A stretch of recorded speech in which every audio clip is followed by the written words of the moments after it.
Bagaimana Bapak Ibu, masih tetap semangat? Alhamdulillah, luar biasa. Saya awali dengan sebuah pantun. Daun salam siap saji, yang jawab salam naik haji. Assalamualaikum warahmatullahi wabarakatuh. Ya, saya ucapkan selamat kepada Bapak Ibu yang sudah terpilih sebagai petugas Haji Kesehatan Indonesia. Selamat bertemu dengan saya yang akan menyampaikan materi pengendalian kejadian penyakit di kelompok terbang atau kloter. Ini teman-teman saya ini semua kalau saya lihat ada Dr. Herman, ada Dr. Heri, ada perawat hebat kita, ada Pak Jol, ada Bu Susi, Bu Lia, ada adik-adik kita. Selamat bertemu dengan saya kembali. Yang sudah bertemu, yang belum bertemu, baik saya kenalkan, nama saya Heri Susanti. Saya bekerja di Bapelkes Dinas Kesehatan Aceh. Sama seperti pemateri sebelumnya, saya sudah menikah, mempunyai 3 orang anak, 1 putri dan 2 putra. Di sini ada tertera nomor HP dan email saya. Jika ada Bapak Ibu yang ingin dibicarakan atau dikonsultasikan, silahkan menghubungi nomor HP dan email saya ini. Untuk hari ini, teman-teman hebat kita, saya akan menyampaikan materi tentang 3 indikator ini. Yang pertama, pengelolaan faktor risiko kesehatan secara terpadu. Yang kedua, pengendalian kejadian penyakit. Dan yang ketiga, deteksi dini dan tindakan segera serta langkah-langkah antisipasinya. Diharapkan nanti setelah mempelajari ini, Bapak Ibu bisa menjelaskan 3 indikator ini dan bisa menerapkannya di lapangan. Kita masuk kepada indikator pertama, yaitu pengelolaan faktor risiko kesehatan secara terpadu. Teman-teman bisa melihat, inilah gambaran jamaah haji kita. Jamaah haji kita di Indonesia. Kita identifikasi ada 2 faktor yang mempengaruhi kesehatan haji jamaah, yaitu faktor risiko internal dan faktor risiko eksternal. Sebelumnya boleh saya tanyakan, ada yang pernah atau ada yang sudah pernah berangkat menjadi TKHI? Belum ya. Kalau naik haji sudah? Belum juga. Kalau yang umrah sudah? Ya, ada beberapa ya. Ada Pak Heron juga sudah ya. Alhamdulillah. Ya. Di sini ada faktor risiko internal dan ada faktor risiko eksternal. Boleh mengemukakan pendapatnya? Apa yang dikatakan faktor risiko internal? Ya, silahkan. Bu Lia, boleh mengatakan? Ya. Terima kasih kepada Bu Lia. Bu Lia mengatakan faktor risiko internal itu adalah faktor yang berasal dari jamaah haji itu sendiri, seperti penyakit yang diderita seperti hipertensi. Bu Lia mengatakan seperti itu. Dan ada juga faktor merokok. Mari kita lihat slide berikutnya.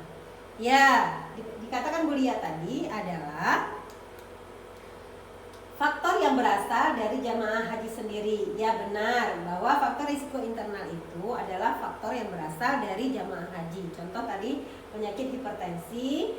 Di sini ada juga contohnya stroke, asma, diabetes mellitus dan penyakit jantung. Itu memang yang berasal dari dalam diri pribadi jamaah haji kita, dan itu harus diantisipasi. Jangan sampai nanti pada saat pelaksanaan ibadah haji memperburuk atau memperparah kondisi jamaah haji pada saat melaksanakan ibadah haji. Kemudian tadi yang dibilang Bu Lia juga merokok. Kalau merokok, dia masuk kepada perilaku yang potensial menimbulkan gangguan kesehatan. Jadi di sini contohnya ada merokok, ada obesitas, dan menolak makan. Biasanya yang menolak makan ini atau tidak mau makan atau menunda makan itu sering dilakukan oleh lansia yang umurnya 50 tahun ke atas. Biasanya itu sering menumpuk ya, atau menunda dulu makan. Dan kondisi ini juga mempengaruhi kesehatan jamaah haji. Jadi kita optimalkan bagaimana penyakit yang diderita dari jamaah haji itu tidak pada saat dia melaksanakan ibadah haji itu tidak muncul. Bagaimana caranya? Dan pada jamaah haji juga sudah ada buku kesehatan. Jadi teman-teman sekalian, buku kesehatan ini harus benar-benar diperhatikan. Juga ada gelang yang dipakai oleh jamaah haji kita. Itu gelang juga Bapak Ibu juga perhatikan ya. Kemudian Kemudian bisa menyebutkan tadi kita sudah menyebutkan faktor risiko internal. Boleh bantu saya apa itu faktor risiko eksternal? Ya, siapa yang ingin memberikan pendapat? Boleh, adik kita Fani. Ya, silakan Fani. Ya, terima kasih. Kita beri tepuk tangan dulu untuk kita semua.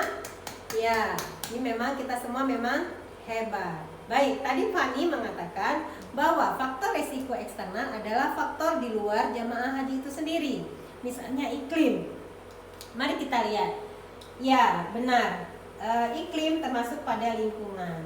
Kita lihat, saya tadi sudah menanyakan, Bapak Ibu belum pernah ada yang naik haji. Rukun haji itu terdiri atau prosesi haji itu ini dia. Jadi ada tawaf, sa'i, wukuf di Arafah, mabit, dan lempar jamarah. Jadi rukun haji itu ini prosesinya, ya. Dan dia membutuhkan aktivitas fisik yang sangat berat. Jadi bisa nanti menimbulkan kelelahan dan dehidrasi. Karena sekali prosesi haji itu bisa menghabiskan 5 liter air pada jamaah haji kita. Jadi dengan kondisi juga jamaah yang padat, ini juga mempengaruhi ketersediaan air, ketersediaan makanan, kemudian fasilitas kesehatan dan sanitasi. Dan faktor ini juga harus kita antisipasi semuanya. Baik, kita tadi sudah masuk kepada faktor risiko internal dan faktor risiko eksternal. Kemudian bagaimana cara mengelolanya faktor risiko itu? Kita lihat slide berikutnya. Ada 6 langkah mengelola faktor risiko. Pertama, kenali event. Event yang saya katakan tadi, rukun haji. Ya, rukun haji. Ini seperti ini contohnya, wukuf. Ini padat sekali. Kemudian lempar jamarah juga padat. Ini harus kita antisipasi event ini. Kemudian kita kenali peserta. Kenali peserta kita serta dari perilakunya, dari faktor internal dan faktor eksternal tadi yang paling penting. Kemudian membangun kepercayaan. Boleh dicontohkan bagaimana cara membangun kepercayaan itu? Ya, boleh. Dr. Heri menyebutkan tadi. Ya, terima kasih Dr. Heri. Dr. Heri mengatakan membangun kepercayaan. Kita mensejajarkan posisi kita dengan jamaah, jangan sampai kita juga merasa sombong. Ya, benar. Kemudian boleh saya tambahkan, kita membangun kepercayaan ini tidak hanya dengan jamaah tapi juga dengan tim kita. Karena tim kita ini terdiri dari berbagai profesi, dokter, perawat, bidan. Kalau kita kompak, ini merupakan tim yang hebat, sehingga begitu kita masuk menyusun strategi dalam tim langkah keempat, itu sungguh luar biasa memperoleh hasilnya karena merupakan tim yang sangat kuat. Kemudian kita tindak lanjuti pelaksanaan strategi yang sudah kita buat. Kita antisipasi juga langkah-langkah darurat yang di luar perkiraan kita bisa menyusun strategi sampai kepada evaluasi yang pelaksanaan kita buat tadi ya. Kalau jemaah kita sehat, alhamdulillah.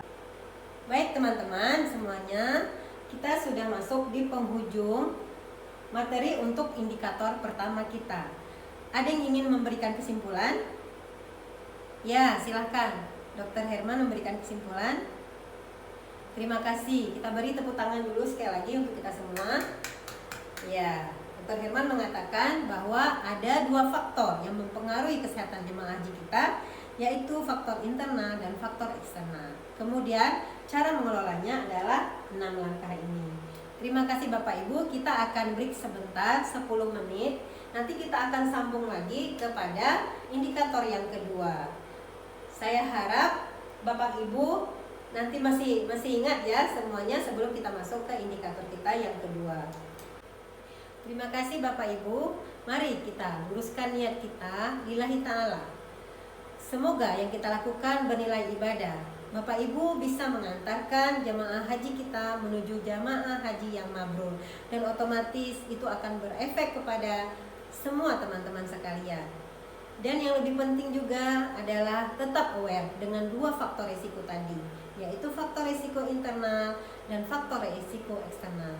Doa saya menyertai Bapak Ibu. Selamat, semoga menjadi petugas haji yang handal dan kompeten, sehingga jamaah juga senang kepada kita juga senang kepada jamaah kita. Saya akhiri, jika ada kekurangan saya mohon maaf. Saya akhiri juga dengan sebuah pantun, berlian buat kekasih, cukup sekian, terima kasih. Assalamualaikum warahmatullahi wabarakatuh. warahmatullahi wabarakatuh.